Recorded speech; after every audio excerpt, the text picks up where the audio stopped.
Akala mo tapos na tayo? Hindi pa. Magagawa pa ako ng long form video. So buti na lang na nag-comment ka na sinasabi mo yung bahay namin ay butas-butas. Para may content ako. Nag-iisip ako ng content. Nag-iisip ako ng content. Kung anong i-content ko ngayon. Magaling nag-comment ka ng ganyan. Alam nyo, alam mo pala. Alam mo, kulang naman ganito. Payabangan na lang tayo ng mga kamag-anak. Payabangan na lang tayo mga kamag-anak. Kita mo nga, nabutas-butas ang bahay ko. Pangit yung bahay namin. Alay mo naman, di ba? Pero sa mga kamag-anak namin, mga busing. Lalo na ikaw. Kamag-anak ko, may mga van sila. May mga sasakyan. May kalibre. May ranger. Tsaka professional yung iba. Payabangan lang tayo.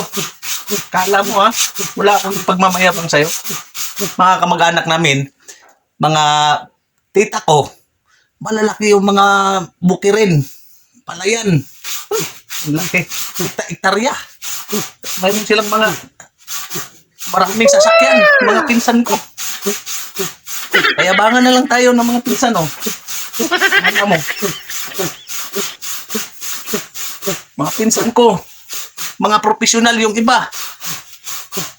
Trabaho ng construction, trabaho ng driver, nag-ayos ng motor. Shout out dyan. Kunti lang kami. Kunti lang ang ganito na ng trabaho, nagbablog-vlog lang.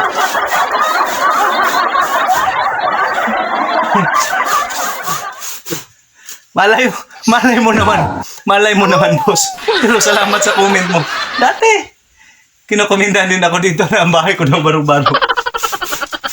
Alam nyo, ganito kasi.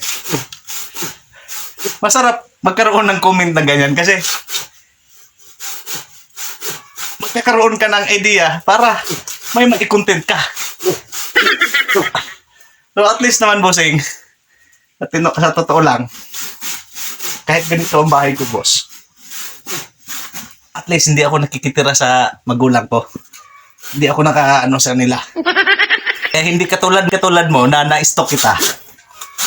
Walang yun. Kikitira lang pala ikaw sa magulang mo. Pabigat ka rin eh. May pamilya ka na. Umiwalay ka na sa magulang mo.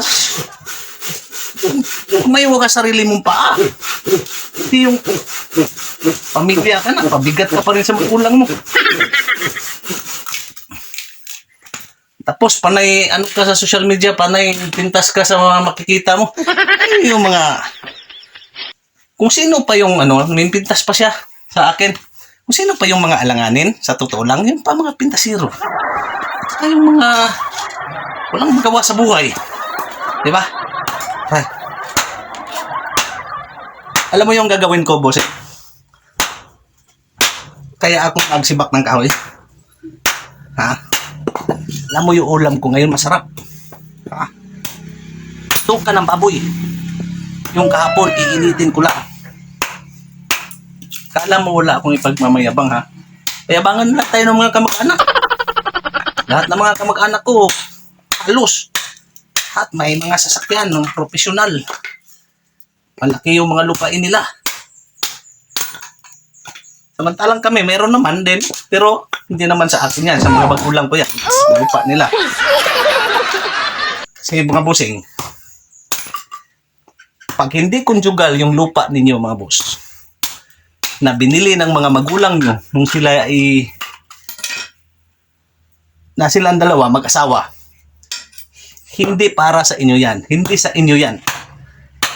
Tandaan nyo mga bossing, huwag mong sabihin nga may lupa ka. Wala kang lupa. Kasi pamana yan sa mga magulang nila. Ang mga magulang ko, wala silang lupa na binili nila. So may mga lupa ang tatay ko, pero sa kanya yan. Kasi pamana yan sa lolo ko eh. Kung anong gawin niya, ibibinta niya o wala kaming dyan. At kami, mga bossing, mga anak, kami lang ang advice lang kung maitama nila paggastos, di ba ganon? Tayo, pero kung ang magulang na talaga natin ang magdesisyon, wala tayong magawa. Kasi hindi conjugal yan. Pamana yan. Ganon ang batas.